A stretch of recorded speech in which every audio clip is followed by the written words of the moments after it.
lost your virginity to the last anime character saved in your photos.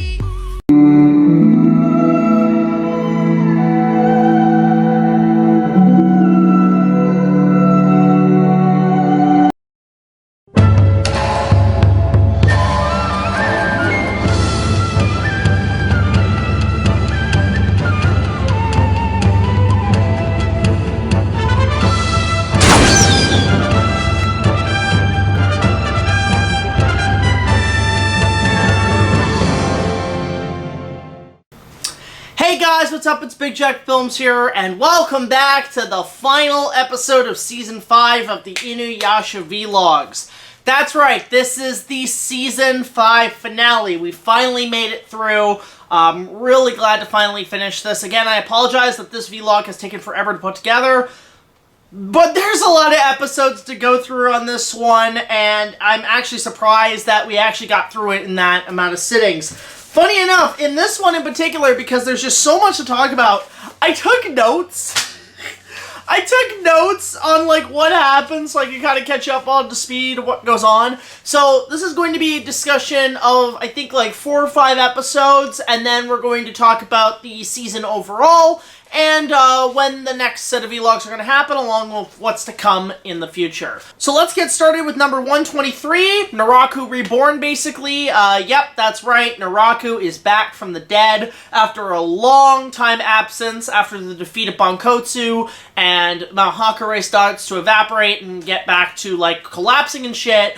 All of our heroes are in peril, and they're all tied up in Naraku's web of flesh. They're all gagged and bound as Naraku finally reveals himself. And he wastes no time. He just comes in like, I'm back! And although what's funny is that seeing all our characters essentially inside him, all I think of is that episode of South Park where Cartman's like, I'm trapped inside Helen Hunters! Oh god, help me, you guys! And our heroes try to penetrate his body and actually try to attack him, but every time they cut his flesh, it actually is sort of like acid for blood. So Naraku's kind of like a xenomorph in a way, which is actually really creepy. And while doing so, he's actually monologuing about how, like, haha, I used the band of 7 to get what I want. Nah, nah, nah, nah. It's actually, you know, it's just Naraku being at his best. We haven't seen him like this since the end of Season 3, which is really cool. And there's even, like, InuYasha telling him, look, Bankotsu and all these Band of 7 people were fucking assholes, Naraku, but you're worse. You're a big, giant douchebag. And, of course, Naraku just shrugs it off. He's got his new form, and,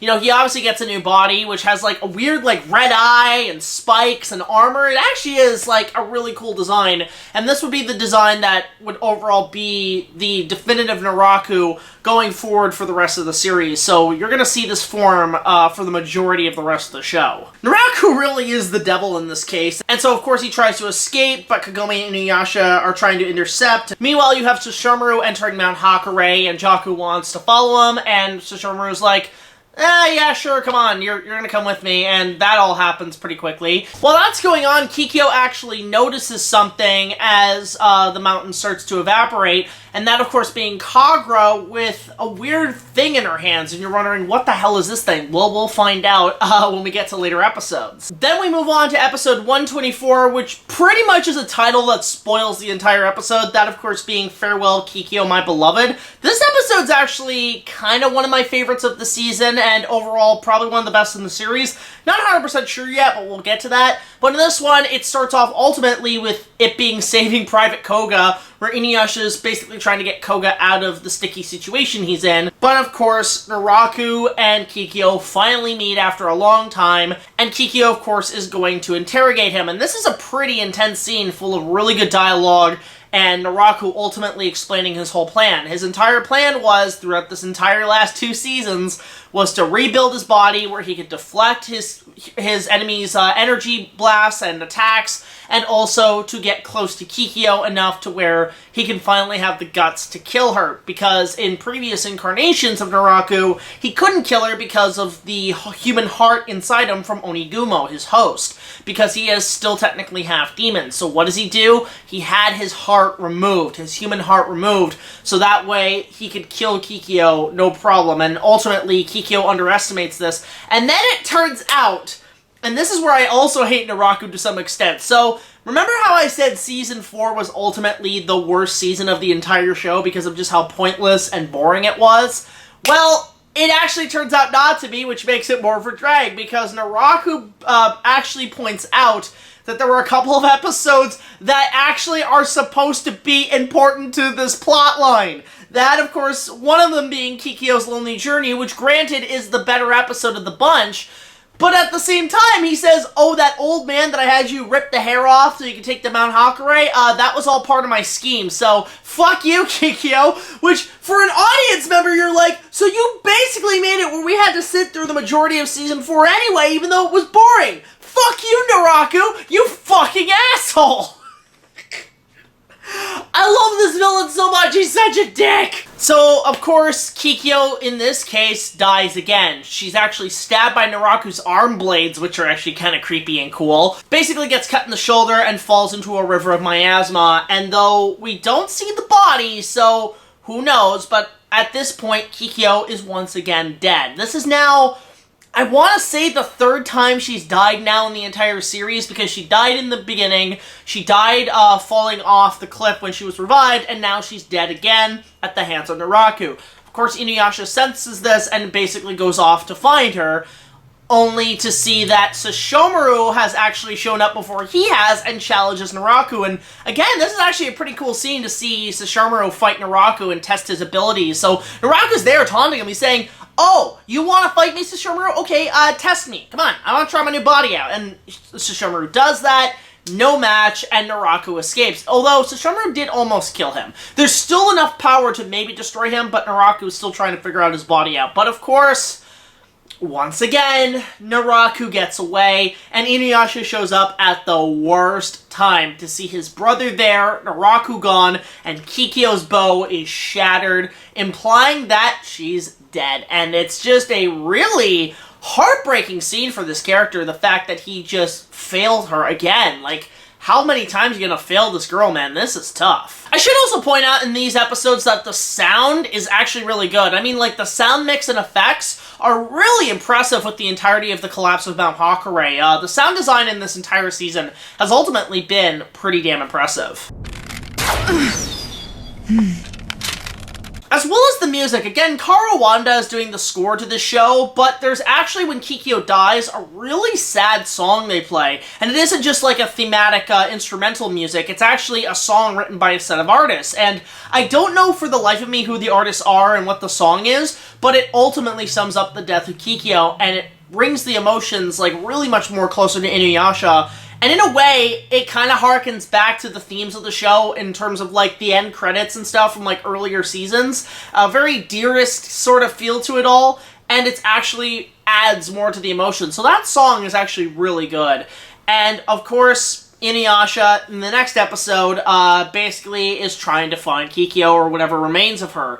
And there's a great scene I actually really love in this episode where he's in the river of miasma just searching, calling her name, and he just realizes he failed, and he gives one of the best damn it's in the entire show, because we all know InuYasha as a show and the character likes to swear a lot, but this is one of his better times where the swearing is used very appropriately here, because he is literally slamming his fist into the ground just going, damn it, damn it, damn it, damn it, damn it, damn it, like that robot chicken with the aliens going, damn it, damn it, damn it. But this one, it's so impactful, and I gotta give huge props to Richard Ian Cox. He actually, I can imagine just in the recording booth, he's just putting his heart and soul into this. He is just punching that floor, just going, damn it, damn it, damn it. And you could tell, like, almost like you feel like InuYasha's knuckles are gonna start bleeding. He's punching it so hard. He's so mad.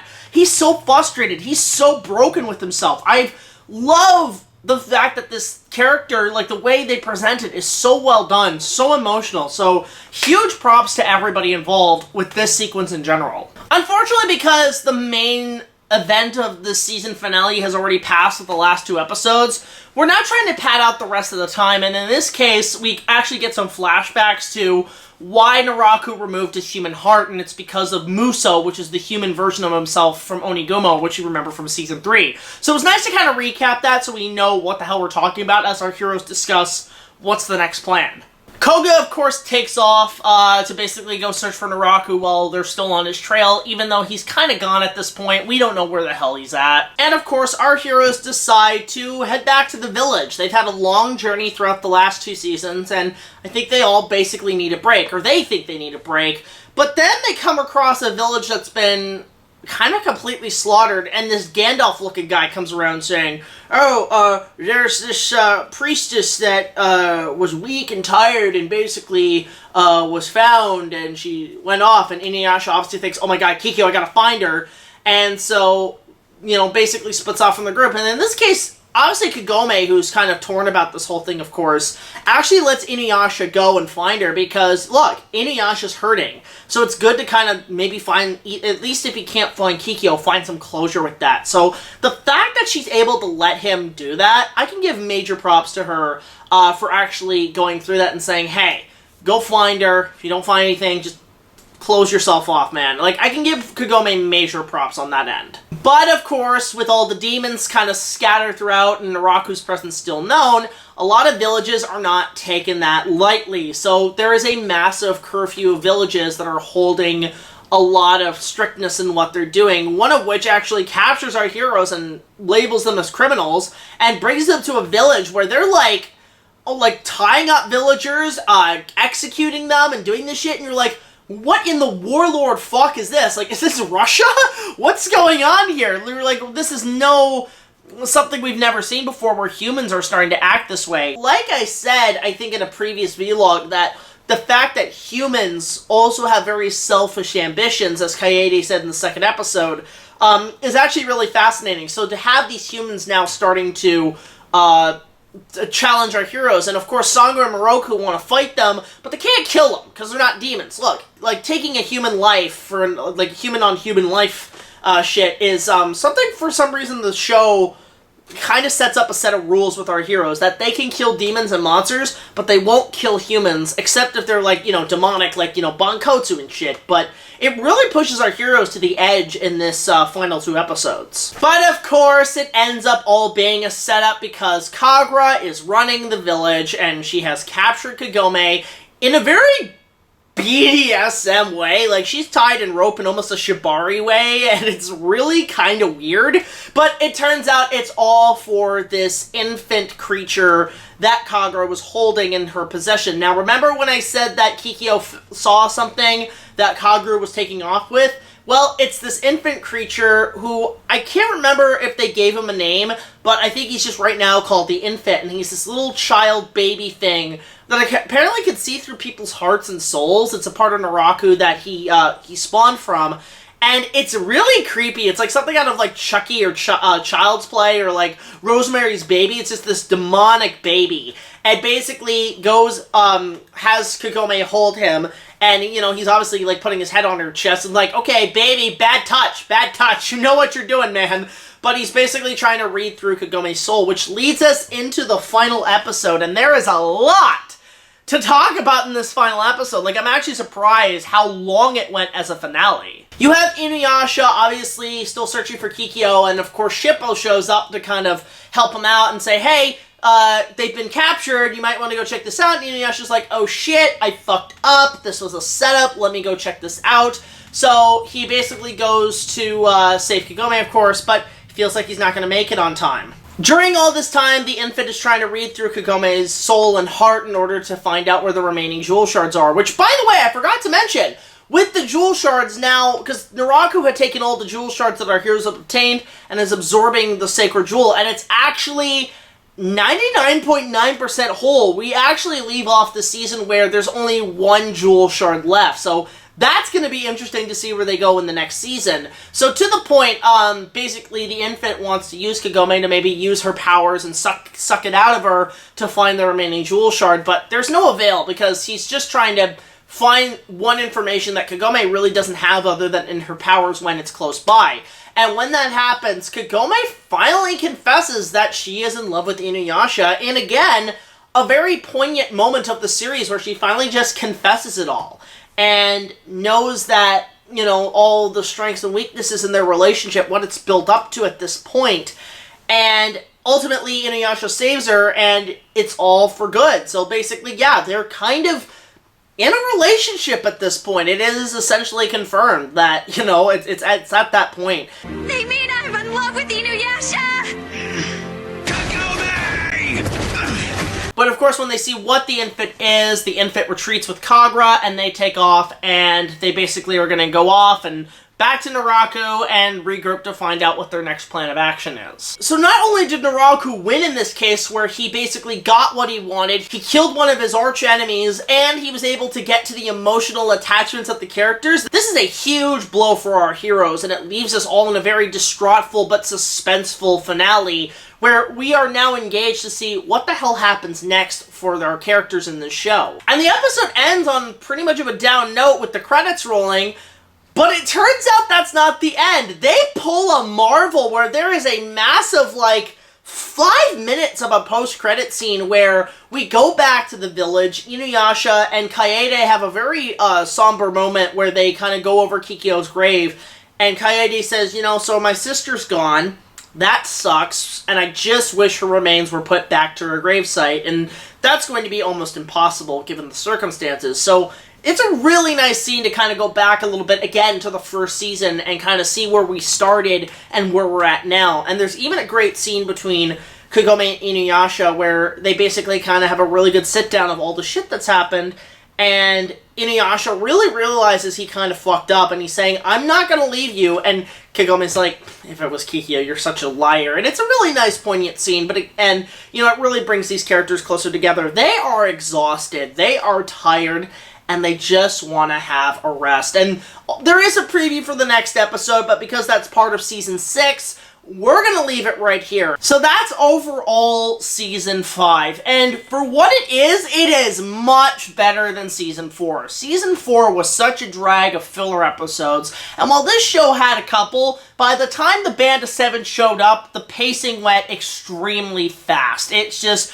you get to know these new villains that have become a mainstay in the popularity of the show. You have our heroes pushed to the brinks and with new challenges, and not just fighting demons, but humans as well. You have our villain who has been building up for 2 seasons, and quite frankly, as much as it took forever to get to this point, it was really cool to see Naraku essentially really strategize by staying and hiding until the time was right, and it really built up to a very suspenseful finale of episodes, and I overall had a blast with the Battle of Mt Hakurei saga. The entire saga in and of itself was just a joy, and it felt like very reminiscent of the first 2 seasons where it's like, okay, we're back to basics, and it's really cool. And again, we got to see a grand stay of great villains, advancing the characters, a main character, my favorite character, Kikyo, dead again, which really sucks. Now, I won't go into spoilers, but, you know, let's see what happens. But at the same time, like, when you're a young teenager watching this on YTV, on Bionics, or Cartoon Network's Adult Swim,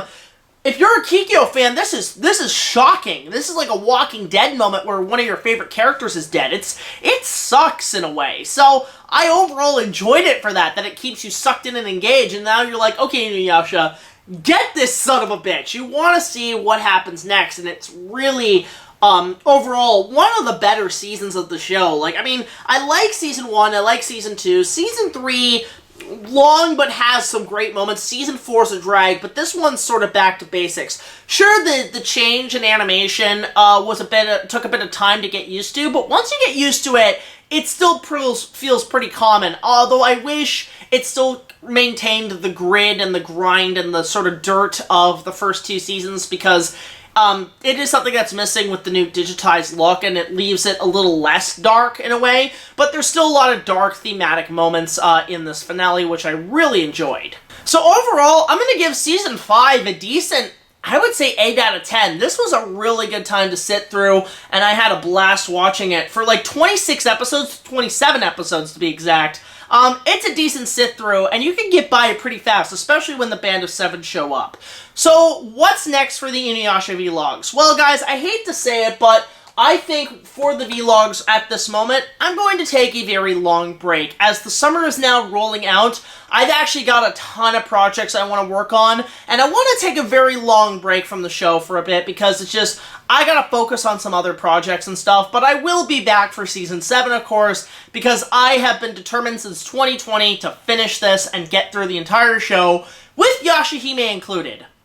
Speaking of, I should give a little update that I have not watched a single frame of Season 2 of Yashahime. I've been kind of savoring it after I finish InuYasha. I kind of want to go into it completely in the loop, in the blank, and just go through it as I go along, as I've been doing for the new seasons of InuYasha that I haven't really sat through all the way.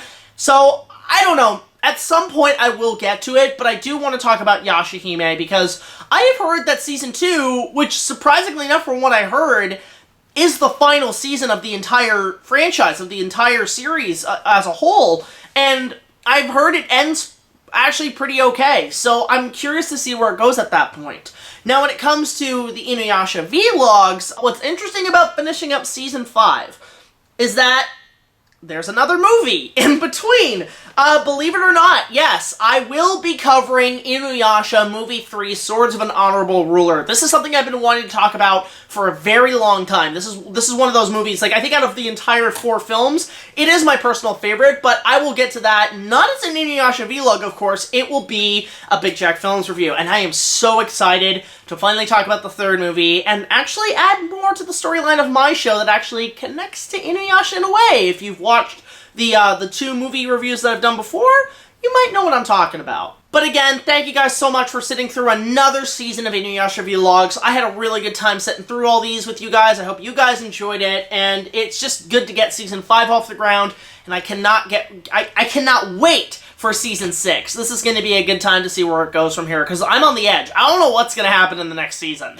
But of course, if you want to support our channel and support these vlogs, you can so on Patreon. Just $1 or more will get you access to all of our content, as well as other special features. All your funds will be going towards our show, and the potential for an InuYasha fan film. I know it's been 2 years. We're still working on the scripts and kind of tinkering what we want to do with that aspect, and we'll keep you guys posted down the line. But yeah, this is the last InuYasha vlog for a while, and right at the end of anime, as I put it on my channel, and we'll be back soon, guys. Don't worry about it. Do not sweat. We might do a vlog for something Halloween-related, obviously in October. Don't know what we're gonna watch yet, but we're probably gonna pick a certain sort of horror-themed monster anime series, but who knows? Let's see what happens down the line. I should also point out that we are going to be going to Anime North in July, so if you want to meet me along with my crew members, you can go check it out. Link down below if you want to get tickets. They're still available. So until the next video, be sure to like, comment, subscribe. I'll see you guys later. This is BigJackFilms signing off. Thank you so much for watching Season 5 of the InuYasha Vlogs,